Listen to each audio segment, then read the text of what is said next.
Je pense que Dental Garonne, c'est une association de type 1901 non lucrative qui aujourd'hui, depuis sa création, est en train d'intervenir au niveau de ma commune, au niveau de l'Abgar, et dans des domaines d'activité diverses, notamment l'éducation, la santé.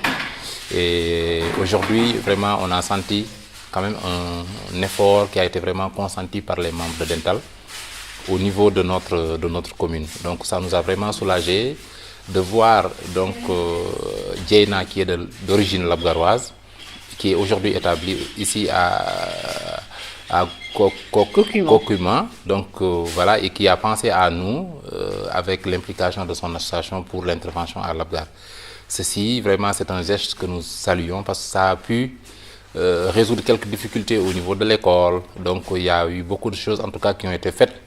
Et ceci vraiment avec l'implication de Dental, surtout au niveau scolaire et surtout au niveau de la santé.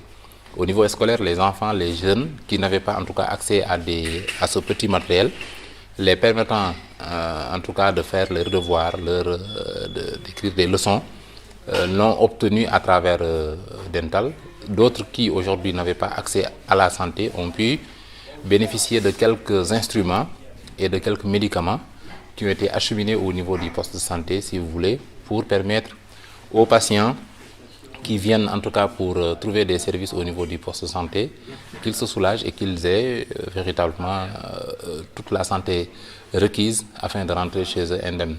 Donc vraiment l'implication de Dental Garonne n'est plus à démontrer, d'autant plus que l'impact a été vraiment, ça a impacté vraiment positivement. Toutes les populations de l'Abgar ont apprécié. Moi, en tout cas, qui suis élu maire de l'Abgar, je suis vraiment le porteur, en tout cas, de ce message. Et ici présent à Kokumin, je transmets vraiment les remerciements de toutes les populations de l'Abgar. Donc la satisfaction donc, du dispositif de l'école élémentaire et du dispositif donc, du poste santé pour dire à Dental merci, merci de l'apport, de tout l'apport en tout cas qu'ils ont eu à faire pour l'Abgar. Le maire a fait une décision. Oh, mais je suis très honorée d'être maire de l'Abgar, qui est mon village, et puis que l'écharpe, en plus, que le livre me soit venu porter en France, c'est le plus beau jour de ma vie, je dirais.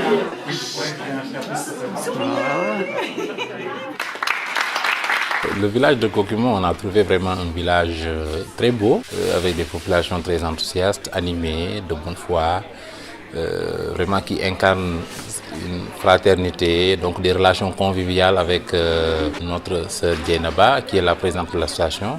Et on a eu à les écouter, on a eu à s'entretenir avec eux. Donc c'était des personnes vraiment de qualité, donc des personnes volontaires qui s'investissent au niveau de l'association, mais autrement aussi des élus qui ont été vraiment à la hauteur, et ceci se manifeste donc par la volonté des populations cocumentaises qui les ont mis en avant, donc notamment le conseil municipal, tous les élus, et aussi le maire, hein, Jean-Luc, donc le maire de Kokuma, qui aujourd'hui n'a ménagé aucun effort pour nous recevoir. Donc on trouve vraiment un terroir là où on n'est pas dépaysé, là où vraiment on se sent vraiment chez nous, là où il y a vraiment l'hospitalité. Moi je pensais qu'il y avait l'hospitalité que chez moi, mais aujourd'hui j'ai trouvé vraiment l'hospitalité en France.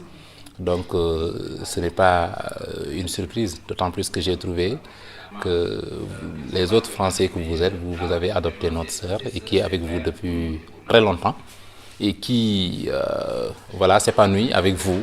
Donc il n'y a pas véritablement de différence donc, en matière de mode de vie, de manière de faire et tout. Donc j'ai trouvé vraiment cette cohabitation-là belle et vraiment très belle. Voilà, donc Kokuma, une ville rurale, une commune rurale vraiment que j'aime.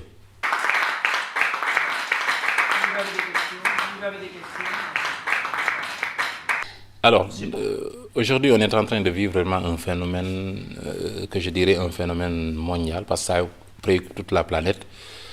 Tous les décideurs sont préoccupés de cette question de barbarie et souvent manifeste qui est souvent créé ou bien provoqué par des soi-disant islamistes nous autres, en tout cas Sénégalais, donc le Sénégal dans sa globalité, nous ne connaissons aucune menace terroriste, donc ou bien de djihadistes au niveau de notre pays. Nous avons une nation, nous avons un gouvernement, nous avons un État vraiment fort qui veille au gré et qui est vraiment sensibilisé vraiment sur toutes ces questions. Même si on est un pays frontalier à la Mauritanie, au Mali, nous restons sur nous-mêmes parce qu'il n'y a aucune menace du tout qui nous guette. Et les pays auxquels ces histoires de terroristes ou bien d'islamistes, de djihadistes, là où il y a ce phénomène, c'est des pays souvent qui sont connus, certes, d'Afrique, mais nous, on n'est pas quand même dans un contexte menacé, si vous voulez. Donc, c'est un pays de paix. Jusque-là, je n'ai jamais appris un enlèvement donc, par qui que ce soit. Il y a les forces militaires, il y a la gendarmerie, il y a la police. Donc, il y a tout ce que vous voulez aujourd'hui pour veiller en tout cas aux sécurités des personnes et de leurs biens. Donc, aujourd'hui, le Sénégal reste une destination sûre. Tout le monde y vit, donc il y a les Européens, si vous voulez, les Français, les Espagnols, les Italiens, tout le monde. Donc ils sont au Sénégal, ils sont en paix, ils vivent leur vie et puis il n'y a rien qui les inquiète.